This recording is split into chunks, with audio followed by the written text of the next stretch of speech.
क्या है? वो तुम्हारा आत्म स्वरूप है। तुम्हारे दो स्वरूप हैं। एक स्वरूप है जो ये काया का स्वरूप है, जिसको तुम मान बैठे हो कि मैं शांति हूं, मैं विमला हूं, मैं कमला हूं। शरीरों को मान बैठी हो। और आदमी मैं विजय हूं, मैं अजय हूं, मैं भूपेंद्र हूं, मैं सतेंद्र हूं, ये शरीर को मान बैठे हैं। एक तो स्वरूप हो गया ये देही स्वरूप, जिसका नाश हो जाएगा। और एक स्वरूप है आत्म स्वरूप, जिसका कभी नाश नहीं होगा। जब तुम्हारे प्राण इस शरीर में से निकलेंगे, तब तुम्हारे पास 9 दरवाजे हैं निकलने के लिए। कौन कौन से 9 दरवाजे? जैसे ये पंडाल है, हॉल है, अब यहां से जब हम बाहर निकलेंगे तो कितने दरवाजे निकलने के लिए? एक दरवाजा जो बिल्कुल पीछे है। और किसी दरवाजे में तो नहीं जाओगे ना, दरवाजे तो कई हैं, लेकिन उसमें नहीं जाओगे। कहां से निकलोगे? जहां से आए थे। तो इसी प्रकार जब इस शरीर को छोड़ना पड़ेगा, तो तुम्हारे पास कितने दरवाजे हैं छोड़ने के लिए? 9 दरवाजे। कौन कौन से हैं? 2 कान के छेद, 1 2 आंख के छेद, 1 2 नाक के छेद, 1 2 1 मुंह का छेद, ये हो गया 7 हो गए ऊपर ही। 1 2 3 4 5 6 7। और 2 लैट्रिन बाथरूम। कई लोग मरते हैं, लैट्रिन निकल जाती है उनकी। कई लोग मरते हैं, पेशाब निकल जाता है उनका। ये भी दरवाजे हैं इस शरीर को छोड़ने के। अब ये हो गए 9 दरवाजे। अब एक 10वां दरवाजा गुप्त है, जिसको काल भगवान ने बंद कर रखा है, ताकि ये पिंजड़े से तोता निकल ना जाए। तो वाणी में क्या बोला गया? 9 दरवाजे प्रकट कीते, 10वां गुप्त रखाया। 10वां दरवाजा गुप्त कर दिया काल भगवान ने। अब जो उस दरवाजे से भी कोई निकल रहा है तोड़ के, वो भी मुक्ति को प्राप्त नहीं कर पा रहा है। योगियों ने दरवाजा तो समझ लिया कहां पे है, उसको तोड़ने की विधि भी जान ली, लेकिन मुक्ति की विधि नहीं मिल पाई। जो 10वें दरवाजे से निकलेगा वो भी मुक्त नहीं हो पाएगा। तो मुक्ति कहां है? मुक्ति है 11वें दरवाजे पे। जब आप 11वें दरवाजे में एंट्री कर जाओगे, तब तुम्हारी मुक्ति होगी। इसीलिए साहिब ने बोला 9 द्वारे संसार सब, और 10वें योगी साध, एकादश खिड़की बनी, तो जाने संत सुजान। 10 दरवाजों से निकलने पर भी मुक्ति नहीं होती है। मुक्ति होती है जब 11वें दरवाजे में समा जाते हो, यानी तुम्हारी सूरत अपने शब्द रूपी गुरु में समा जाए, तब समझ लो 11वें दरवाजे में एंटर हो गई। जिसके लिए बोला सूरत समाए शब्द में, वाको काल न थाए। इसी को शब्द का द्वार बोलते हैं। 10 द्वार काया के हैं, 11वां द्वार शब्द का है। सूरत बिना शब्द बिना सूरत आंधरी, कहो कहां को जाए, द्वार न पावे शब्द का, फिर भटका खाए। काया के द्वार तो गिन लिए 10, लेकिन शब्द का द्वार कहां है? जब तक वो भेद नहीं मिला, तब तक किसी की मुक्ति नहीं हो सकती। चाहे 9 दरवाजों से निकलो, चाहे 10वें से निकलो। तो साहिब उन लोगों को सावधान कर रहे हैं जो सोचते हैं कि मैं 10वें दरवाजे से निकल जाऊंगा तो मेरी मुक्ति हो जाएगी। साहिब कह रहे हैं 10वें द्वार से जीव जब जाता और स्वर्ग लोक में वासा पाता, स्वर्ग में चला जाएगा, अच्छे अच्छे खाने मिल जाएंगे, अच्छा अच्छा रहना मिल जाएगा, लेकिन वापस यहीं आना पड़ेगा, इसी गर्भजून में आना पड़ेगा। तो इसीलिए इस काल जाल को तोड़ने के लिए कबीर साहब ने मूल ज्ञान समझाया जी। मूल ज्ञान का मतलब है सार सार तो गही रहो, थोथा दे उड़ाए। थोथे में क्या आता है? ये जप तप व्रत नित्यनेम, ये सब थोथे में आता है। और मूल में क्या आता है? अपने आत्मा को जान लेना, अपने आत्म स्वरूप को समझ लेना। क्योंकि दो स्वरूप हैं, एक शारीरिक स्वरूप और एक आत्मिक स्वरूप। जैसे ये पंखा चल रहा है, अब इसमें दो ताकत काम कर रही हैं, एक शरीर यानी पंखे की बॉडी, और एक करंट जो पंखे के शरीर को चला रहा है। अब तुम इन दोनों को अगर जानते हो तब तो समझ लो कि नील चीर का निबेड़ा हो जाएगा। अगर नहीं जानते हो तो तुम्हें कभी जीवन में पता नहीं लग पाएगा कि आखिर करंट होती क्या चीज है।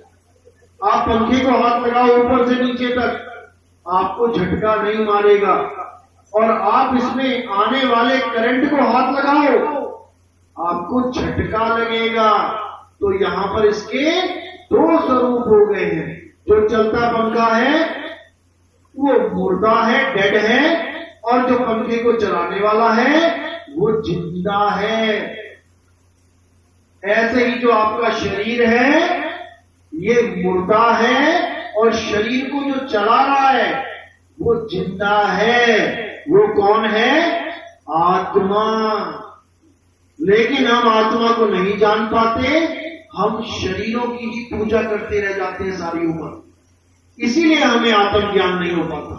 तो कबीर साहब ने केवल एक ज्ञान समझाया जीव को, वो है आत्मज्ञान, ना कि मंत्र ज्ञान, जंतर ज्ञान, तंत्र ज्ञान। साहब कहते हैं आत्म ज्ञान बिना नर भटके, कभी मथुरा कभी काशी, जल में नीन प्यासी, मोह देखते आवे हासी। कह रहे हैं आत्म ज्ञान बिना नर भटके। अब नर भटक आ रहा है, कभी काबा कभी काशी। जो मुसलमान भाई है वो काबा की तरफ दौड़ रहा है, किसको पाने के लिए? अल्लाह को पाने के लिए। और जो हिंदू भाई है वो कहां दौड़ रहा है? वो काशी की तरफ दौड़ रहा है। आजकल कबीरपंथी भी दौड़ते हैं भाई काशी की तरफ, वहां पर भी मंदिर बन गया है कबीर साहब का, वो वहां जाके आरतियां गा रहे हैं। और जबकि कबीर साहब क्या कह रहे हैं? पाथर पूजे हरि मिले, तो मैं पूजूं पहाड़। कबीर साहब कह रहे हैं पत्थर पूज के कभी किसी को परमात्मा नहीं मिल सकता, लेकिन हमने उन्हीं की मूर्ति पत्थर की बना के बैठा दी, अब उसकी आरतियां गा रहे हैं। तो कहां से कबीरपंथी हुए हम? नहीं हुए। कबीर साहब कहते हैं अगर मुझे पाना है तो अपनी आत्मा को ढूंढ। जब लगना चीनोगे आत्म, अरे तब लगना मिली है परमात्म। आत्म चीने परमात्म चीने, संत कहावे सोए, और यह भेद काया से न्यारा, पूछे बिरला कोई। ये जो भेद है ये इस काया से न्यारा है, यानी शरीर से हटके उस आत्मा को जानो जो अजर अमर अविनाशी है। एक बार अगर तुमने इस आत्म ज्ञान को प्राप्त कर लिया तो तुम सारी उम्र अज्ञान में फंस नहीं सकते, अज्ञान का निबेड़ा कर दोगे। इसीलिए बोला सतगुरु ऐसा चाहिए जैसा सूप सुहाए, और सार सार तो गही रहे, ठोठा दे उड़ाए। ये जितना भी ठोठा ज्ञान है सब उड़ा दोगे, और जो आत्म ज्ञान है वो ग्रहण कर लोगे। आत्म ज्ञान ही सबसे श्रेष्ठ ज्ञान है, इसी को समझना है। तो साहिब क्या कह रहे हैं? कस्तूरी कुंडल बसे और मृग ढूंढे बनमाही, ऐसे रमता राम है ये दुनिया जाने नाही। कौन है रमता राम? कहां रम रहा है वो तुम्हारी आत्मा में रम रहा है। और तुम उसकी पूजा करने कहां जा रहे हो? तुम मंदिर में जा रहे हो। किसकी पूजा करके आ गए? आदमी की, शरीरों की। और वो रमता राम कहां है? तुम्हारी आत्मा में। भजन भी गा रहे हो, मेरे रोम रोम में बसने वाले राम। अब भजन गा रहे हो, मेरे रोम रोम में बसने वाले राम। और उसकी पूजा करने कहां जा रहे हो? कभी मथुरा कभी काशी। यानी जो चीज यहां पड़ी है तुम उसे ढूंढने के लिए कहीं और जा रहे हो। इसीलिए साहिब कह रहे हैं कि कस्तूरी तो कुंडल बसे और मन ढूंढे बनवाही। ऐसे रमता राम है ये दुनिया जाने है। ये दुनिया भटक रही है भगवान के लिए, लेकिन उसको समझ में नहीं आ रहा कि ढूंढे तो ढूंढे कहां। तो साहिब कह रहे हैं मोको कहां ढूंढे रे बंदे, मैं तो तेरे पास में। अब वो पास कहां है? जब तक ये बताने वाला गुरु नहीं मिला, जब तक वो चीज पास होते हुए भी बहुत दूर है। इसी को समझना है। वो बिल्कुल पास है लेकिन भेद नहीं पता है, इसलिए दूर है। तो कहते हैं एक बंदे की जेब में 500 के नोट पड़े हुए थे, लेकिन उसने जब तलाशी ली अपनी जेबों की तो आगे आगे देख लिया और उसे लगा कि मेरा तो सारा पैसा चोर ले गया। अब पड़ा कहां है? पिछली वाली जेब में। अब आगे खाली पड़ा है, अब भटका। अब लगा भीख मांगने, भैया मैंने घर वापस जाना है, मुझे पैसे दे दो। अब पड़े 500 के नोट है पीछे, लेकिन उसको पता ही नहीं है। तो पता होते हुए भी, यानी कि पास होते हुए भी, वो भिखारी बना हुआ है। पैसे उसके पास हैं लेकिन गली गली में भीख मांगता फिर रहा है। तो इसी के लिए साहिब ने बोला कि कस्तूरी तो कुंडल बसे। नाभि में कस्तूरी है हिरण के, लेकिन उसको पता ही नहीं है। वो खुशबू सूंघता सूंघता वन में भटक रहा है और भटकता भटकता भटकता एक दिन मर जाता है। उसको वो चीज मिल ही नहीं पाती। अब कैसे मिलेगी? जब भेदी गुरु मिल जाएगा तब मिलेगी। तो साहिब कहते हैं अरे वस्तु कहीं और ढूंढे कहीं, कैसे लागे हाथ और गुप्त वस्तु तब मिले। भेदी लीजे साथ और भेदी लीना साथ में, भीनी वस्तु लखाए। कोटि जन्म का पंथ था पल में पहुंचा जाए। करोड़ों जन्म लग जाएंगे नाम जप जप के, पूजा कर कर के, तीर्थों में दौड़ दौड़ के, लेकिन फिर भी वो चीज तुम्हें मिलने वाली नहीं है। क्योंकि वो चीज तुम्हारी आत्मा में छुपी बैठी है और तुम्हें अपना आत्म ज्ञान ही नहीं पता। तुम्हें पता ही नहीं है कि मैं हूं कौन। और जब शरीर को छोड़ के अलग होने का टाइम आएगा तब तुम रोओगे, तब तुम बोलोगे डॉक्टर को कि मुझे बचा लो। अब ये जो बोल रहा है मुझे बचा लो, ये स्वयं अमर है, लेकिन किसे बचाने के लिए बोल रहा है? शरीर को, जो जड़ है, जो 5 तत्व का बना है, मिट्टी है। मिट्टी को जिंदा रखने के लिए डॉक्टर के पैरों में पड़ा हुआ है। कौन पड़ा हुआ है? जीव, जो अविनाशी है। ईश्वर अंश जीव अविनाशी।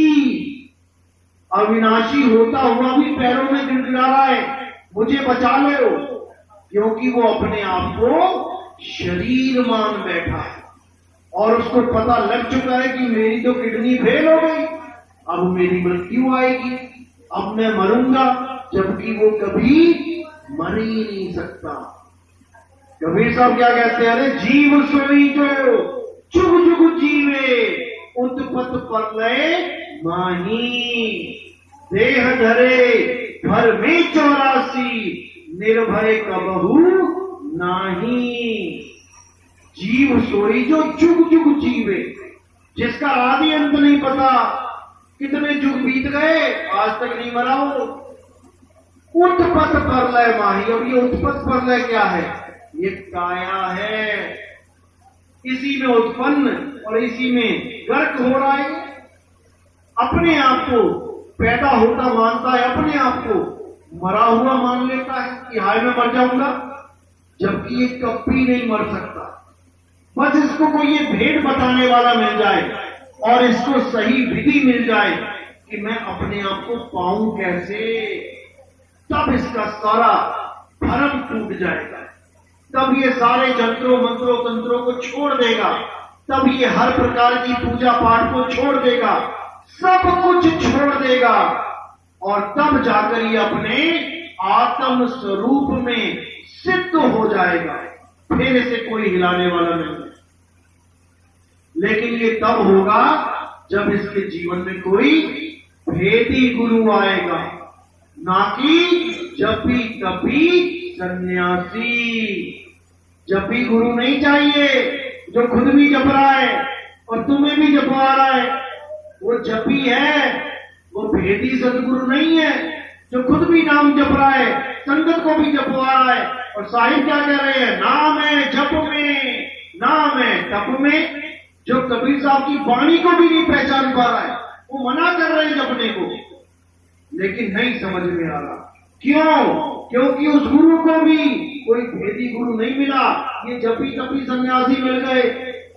दिक्कत तो ये है, कबीर पंथ में देखा मैंने लोग माला, ऐसा गुरु ढूंढो जो तुम्हें आत्म घट का भेद बता दे। बिना भेद जाने किसी को परमात्मा मिलने वाला नहीं है। परमात्मा तो दूर, अपनी आत्मा का ज्ञान नहीं है। कबीर आत्म ज्ञान का बड़ा नगर में शोर, और पूछो कैसी आत्मा, को देते दांत निपोर। जिसको देखो आत्मा आत्मा आत्मा कर रहा है आज के टाइम में, लेकिन उसको पूछो आत्मा होती कैसी है, आवाज बंद हो जाती है, क्योंकि आत्मा का ज्ञान ही नहीं है। अब कई लोग भरवा देते हैं आत्मा के 2 हाथ है 2 पैर है, आत्मा के पंख निकल आते हैं, आत्मा उड़ के चली जाती है सतलोक। ये सब भरमजाल है। आत्मा के कोई हाथ पैर नहीं होते भाई, सूक्ष्म शरीर के होते हैं, शरीरों के हाथ पैर होते हैं, आत्मा के नहीं होते। पंखे के पर होते हैं, करंट के पर नहीं होते। करंट के भी 3 पर होते हैं क्या? पंखे के पर होते हैं, लेकिन करंट को एक ही बिजली से सब चल रही है, वो 2 नहीं हो सकते। अब कई गुरु भरमा देते हैं आदमी को कि तेरी आत्मा जाएगी सतलोक, तो उसको पूछो गुरुजी मेरी आत्मा कैसी है, वो कहेगा आदमी की तरह है। चलो ठीक है, आदमी बैठा है तो आदमी की आत्मा आदमी की तरह हो गई, और जो कुत्ता बिल्ली हाथी घोड़ा है उसकी आत्मा कुत्ते बिल्ली जैसी होगी। अरे भाई, जब हमारा 184 में गमन हुआ, हमें ही कुत्ता बिल्ली हाथी घोड़ा बनाया, तो जब हमें कुत्ता बनाया गया तो क्या हमारी आत्मा कुत्ते जैसी हो गई? जब हमें बिल्ली बनाया गया हमारी आत्मा बिल्ली जैसी हो गई? हमें पेड़ पौधे बना दिया हमारी आत्मा पेड़ जैसी हो गई? आज हम इंसान बन गए तो गर्व के साथ कह देते हैं हम तो सतलोक जाएंगे, हम वहां रहेंगे जाके। क्यों? अपने आप को आदमी मान बैठा है, अपने गुरु को आदमी कहते। कबीर साहब भी वहां मिलेंगे, तुम कबीर साहब के साथ रहोगे, उनको पूछो कबीर साहब कौन से रूप में मिलेंगे? आदमी के रूप में मिलेंगे। बताओ, अरे 184 भी हमारे ही रूप थे और ये आदमी का भी हमारा ही रूप है, लेकिन जैसे वो नहीं रहा ये भी नहीं रहेगा। कुछ समय के लिए तुम्हें आदमी बनाया गया है, जैसे कुछ समय के लिए कुत्ता बिल्ली हाथी घोड़ा बनाया गया था। तो जब वो सत्य स्वरूप नहीं था हमारा जो सदा रहेगा, तो ये कैसे सदा रहेगा? इसी को नहीं समझ पा रहे लोग। लेकिन ये तब समझ में आएगा जब आप आत्म ज्ञान को जानोगे। इसीलिए ये सत्संग ऐसा है, इसको सुनने के बाद भी समझ में नहीं आता कि क्या बोल रहे हैं, ये आत्मा आत्मा लगा रखा है, जबकि आत्म ज्ञान ही दुनिया का सर्वश्रेष्ठ ज्ञान है। लेकिन समझ नाम है, वो आत्मा है, लेकिन आत्मा की पूजा कैसे करें ये बताने वाला कोई गुरु नहीं मिलता। सब शरीर की पूजा करवाने में लगे हुए हैं। कोई राम जी की पूजा करवा रहा है शरीर की, कोई कबीर साहब की पूजा करवा रहा है, कोई रविदास जी की करवा रहा है, लेकिन आत्मा की कोई पूजा ही नहीं करवा पा रहा है। इसीलिए हम सब बटे पड़े हैं। मैं इसको मानता हूं, मैं उसको मानता हूं, मैं उसको मानता हूं। शरीरों के लिए हम बटे पड़े हैं, और जब हम आत्मा में आ जाएं तो अरे सब घट मेरा साइया। कौन सा साइया जो सब घटों में है? आत्म राम। ये जितने भी घट चल रहे हैं सब में आत्म राम है। अब भगवान राम को मानने वाले कहते हैं कि भगवान राम सबके हृदय में विराजमान है। कृष्ण जी को मानने वाले कहते हैं कृष्ण जी सबके हृदय में विराजमान है। कबीर साहब को मानने वाले कहते हैं सबके अंदर कबीर रमा हुआ है। वाणी क्या बोलेंगे? कक्का केवल नाम है, बब्बा ब्रह्म शरीर, रारा सब में रम रहा, वाको नाम कबीर। अब वो कहते हैं कबीर रम रहे, राम वाले कहते हैं राम रम रहे, हनुमान वाले कहते हैं हनुमान रम रहे, जबकि उनको यही नहीं समझ में आ रहा कि हनुमान, राम, कृष्ण, कबीर हैं कौन। अरे भाई, आत्मा का नाम कबीर है जो सब में रम रहा है। रमता राम का नाम राम है जो सब में रम रहा है, लेकिन उसको नहीं जान पा रहे, इसीलिए अलग अलग होके बैठे हैं। जिस दिन हम एक आत्मा को मानने लग जाएं, उस आत्म देव को मानने लग जाएं, तो हम अनंत जीव एक झंडे के नीचे आ जाएंगे। वो सतनाम के झंडे के नीचे खड़े हो जाएंगे हम सब आके। आज हमारे सत्संग सुन के मुसलमान भी नाम दीक्षा लेते हैं आके, जिनको उनके मौलवियों ने कलमा पढ़ना सिखा दिया। 5-5 टाइम नमाजें पढ़ते थे वो लोग, लेकिन जब आत्म राम की महिमा जानी, जब आत्म राम की महिमा को देखा कि कैसे वो सबको चला रहा है बिना पक्षपात किए कि कौन हिंदू है, कौन मुस्लिम है, कौन सिख है, कौन ईसाई है, बिना पक्षपात किए वो आत्म राम सबको चला रहा है, तो उसकी पूजा क्यों नहीं करते भाई?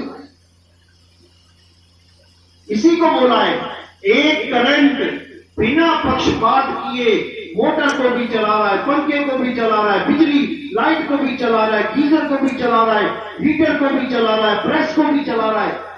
क्या नहीं चला रहा है? वो सबको चला रहा है। इसी प्रकार हम सबको चलाने वाला कौन है? आत्म राम। इसीलिए उसके आगे राम लगाया है। असली राम है आत्म राम, जो कभी मरता नहीं है, कभी जन्मता नहीं, जिसकी महिमा कृष्ण जी ने अध्याय 2 में गाई है। घर जाके पढ़ना जिसके पास भी गीता है। हे अर्जुन, इस दुनिया में तत्वदर्शियों ने 2 प्रकार के तत्वों का वर्णन किया है, एक असत तत्व और एक सत्य तत्व। असत तत्व तो भौतिक शरीर होते हैं जो बदलते हैं, पैदा होते हैं और नाश हो जाते हैं, ये असत्य है। और जो कभी पैदा नहीं होता, जो कभी नाश नहीं होता, जिसको कोई जला नहीं सकता, काट नहीं सकता, वो आत्मा सत्य तत्व है। उस आत्मा को जानना है अर्जुन। जो उस आत्मा में संतुष्ट हो जाता है, जो उस आत्मा में भरपूर हो जाता है, हे अर्जुन, उसे किसी अन्य जीव पर निर्भर रहने की आवश्यकता नहीं रह जाती। वो अपने आप में संपूर्ण हो जाता है, क्योंकि उसकी आत्मा में जो राम बसा हुआ है, उसको उस राम की प्राप्ति हो जाती है। अब उसको कहीं भटकने की जरूरत नहीं है। बस इसी को समझना है, इस आत्म राम को जानना है। इसको जान लिया तो सबको जान लिया। एक है साधे सब सधे, सब साधे सब जाए, माली सींचे मूल को और फूल पाता खाए। भले तुम्हारे सामने कितना बड़ा पेड़ दिखाई दे रहा हो, उसमें फल भी लगे हैं, फूल भी लगे हैं, टहनियां भी हैं, पत्ते भी हैं, तना भी है, तब भी तुम सारा पानी कहां डालते हो? जड़ में। उस जड़ को जानो जो सारे संसार का मूल है। ये हिंदू, मुस्लिम, सिख, ईसाई, ये जितने भी धर्म हैं, ये किसने बनाए? इंसान ने। कैसे बनाए? 52 अक्षरों के द्वारा, इन अक्षरों के द्वारा। हिंदू कहां से बना? सनातन कहां से बना? मुसलमान कहां से बना? ईसाई कहां से बना? इन अक्षरों से। अगर काठा गा गा चाचा जा टाठा डा पाखा भामा ये नहीं बनाए होते इंसान ने, तो हिंदू का हा कहां से आता? मुसलमान का मां कहां से आता? ईसाई का ई कहां से आता? कबीरपंथी का का कहां से आता? तो ये सारे नाम इन 52 अक्षरों से बने हैं। इंसान ने ये अक्षर बनाए, उसके बाद अपनी अपने नाम को, अपनी अपनी जात को, अपने अपने धर्मों को बांटता ही चला गया। अगर ये सारे अक्षर हटा दो तो तुम अपना नाम तक नहीं बोल सकते। क्या नाम है तुम्हारा? क्या नाम बोलोगे? अगर ये अक्षर ही हटा दिए जाए, ये 52 अक्षरों का खेल ही खत्म कर दिया जाए, तुम्हारे सारे नाम खत्म, तुम्हारी सारी जात पात खत्म, तुम्हारे सारे धर्म खत्म, तुम्हारे सारे देश खत्म, सब कुछ खत्म, यहां तक कि तुम्हारे भगवानों के नाम भी खत्म। अब क्या बचा तुम्हारे पास? ये नाम खत्म करते ही सारा खेल ही खत्म हो गया। अब क्या बचा तुम्हारे पास? सारे नाम खत्म भी हो जाएं, तब भी एक चीज है जो कभी खत्म नहीं हो सकती, और वो क्या है? किस किस को पता लग चुका है? हाथ खड़े करो। जिसको भी पता लग गया, पीछे तक हाथ खड़े करना है। जो सारी दुनिया खत्म होने के बाद भी हमेशा रहेगा, जो सारे नाम खत्म होने के बाद भी हमेशा रहेगा। एक बार पीछे तक ऊंचा करके हाथ खड़ा करो, जरा पीछे दिखाओ, खड़े होके, खड़े होके। इसको कहते हैं विवेक जागना। इसको ये दो माता तो पूरी खड़ी हो गई, यानी पूरा ही पल्ले पड़ गया। अब कोई भरमा नहीं सकता। अब ये है विवेक। इसी को बोला है शब्द विवेकी पारखी सो माथे का मौत। गुरु तो गणे किए थे, लेकिन ये बात बताने वाला जो मिल जाए, कहते हैं वही है शब्द विवेकी पारखी। इसका मतलब ये नहीं कि पीछे वाले को गालियां देने लग जाओ, कि पीछे वाले को गलत बोलने लग जाओ। पीछे वाले गुरुओं को भी नमस्कार करना है, उनका इज्जत मान करना है, लेकिन अपनी मुक्ति के लिए उस ज्ञान को त्याग के जो अधूरा है, आगे का ज्ञान समझ के आगे बढ़ जाना है। यही मूल ज्ञान है।